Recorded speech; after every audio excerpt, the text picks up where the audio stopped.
Good morning. ప్రభువైన యేసుక్రీస్తు వారి పరిశుద్ధ నామములో అందరికీ శుభాలు.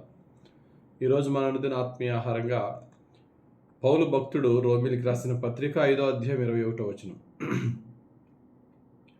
అలాగే నిత్య జీవము కలుగుటకై నీతి ద్వారా కృపయు మన ప్రభువైన యేసుక్రీస్తు మూలముగా ఏలు నిమిత్తము పాపం ఎక్కడ విస్తరించెనో అక్కడ కృప అపరిమితముగా విస్తరించెను. ఈ వచనాన్ని మనం ధ్యానించినప్పుడు ముందున్నదంతా వదిలేసి లాస్ట్ లైన్ ఒకటి పట్టుకుంటాం అంతే.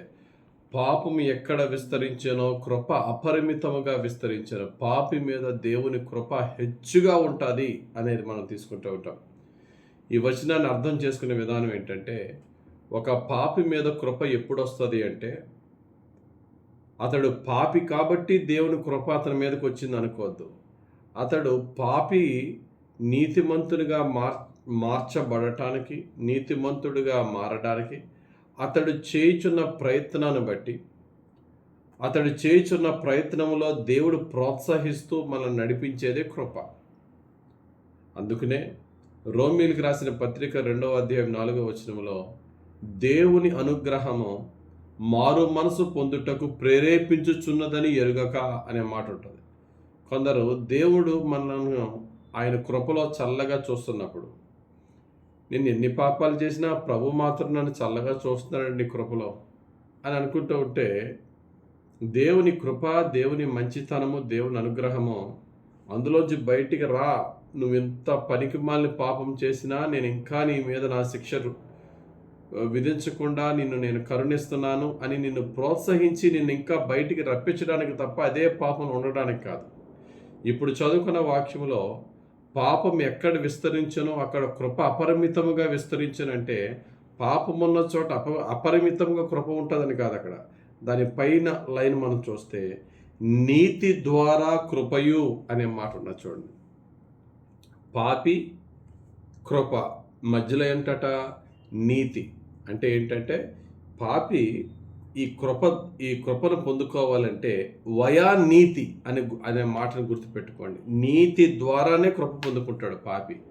ఈ పాపి మారు మనసు పొంది, నేను ఇప్పటికే చాలా పాపాలు చేశాను, ఇక నుండన్నా నేను దేవునికి ప్రీతికరంగా జీవించాలని తన మనసులో ఎప్పుడైతే ఒక మంచి నిర్ణయం తీసుకుంటాడో, అతడు తీసుకున్న నిర్ణయాన్ని బట్టి, లేక దేవుని వాక్యం అతని మేలుకొలిపిన ఆ యొక్క క్షణం నుండి అతడు చేసే ప్రతి మంచి ప్రయత్నంలో దేవుని కృప తోడుంటుంది. అతడు అదే పాపంలో ఉంటే దేవుని కృప తోడడం కాదు, నేను ఈ తప్పును మానేసుకుంటున్నాను అని చెప్పి అనుకోవడమే కాకుండా ప్రతి ఒక్క ప్రయత్నాన్ని చేస్తూ ఉంటే, నువ్వైనా నేనైనా మన తప్పులు ఏమున్నాయో, మన పాపములు ఏమున్నాయో, మన బలహీనతలు ఏమున్నాయో దాన్ని ఓవర్కమ్ చేయడానికి, దాన్ని విడిచిపెట్టి దాన్ని జయించడానికి ఒక్క రోజులో చేయలేము. కానీ పడి లేస్తున్న సమయాల్లో దేవుని కృప ఖచ్చితంగా ఉంటుంది. ఇంకెలయ్య పడిపోయింది కదా, ఇంక లేవడం నా వల్ల కాదంటే దేవుని కృప ఉండదు పాపి మీద. కాబట్టి ప్రియులారా, ప్రతి ఒక్కరము కూడా ఒక ప్రయత్నం చేసినప్పుడు దేవుని కృప మనలను నడిపిస్తుంది. ఒక అడుగేస్తే 99 అడుగులు, మిగిలిన 100 అడుగుల్లో 99 అడుగులు దేవుని కృప మనతో వేస్తాడు. కానీ మొదటి అడుగు మనం వేయాలి. ఒక బెస్ట్ ఎగ్జాంపుల్ చెప్తున్నాను.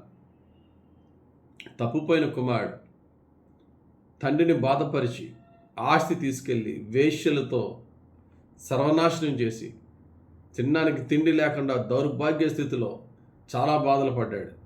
ఆ పాపపు స్థితిలో అతనికి కృప వచ్చింది అతని మీద అంటే ఏమీ రాలేదు. తన జీవితం ఇంకా వర్స్ట్ ఇంకా దారుణంగా దిగజారిపోయింది. అతని మీద కృప ఎప్పుడొచ్చిందంటే, సరే ఒక ప్రయత్నం చేద్దాం. మా నాన్న చాలా బాధపడ్డాడు నా విషయంలో, మా నాన్నని ఘోరంగా ఎదిరించాను, ఒక్కసారి క్షమించమని ఒక చిన్న ప్రయత్నం చేద్దాం, పోరా అంటే వెళ్ళిపోదాం పోని అని ఒక చిన్న ప్రయత్నం, పశ్చాత్తాపడి క్షమాపణ అడగడానికి చిన్న ప్రయత్నం చేశాడు. అప్పుడు కృప ఎలాగొచ్చిందట? అపరిమితముగా ఆ పాపి మీదకి వచ్చిననే విధంగా. ఇంకా ఈ బిడ్డ నోటి నుంచి మాట రాకముందే తండ్రి పరిగెట్టుకుంటూ వెళ్ళాడట. ఎంత చక్కటి మాట! లోకాసు వార్త 15వ అధ్యాయం 20వ వచనం. వాడింకా దూరముగా ఉన్నప్పుడు తండ్రి వానిని చూచి కనికరపడి పరిగెత్తి వాని మెడ మీద పడి ముద్దు పెట్టుకొనెను. ఇంకా వాడు సారీ చెప్పలే.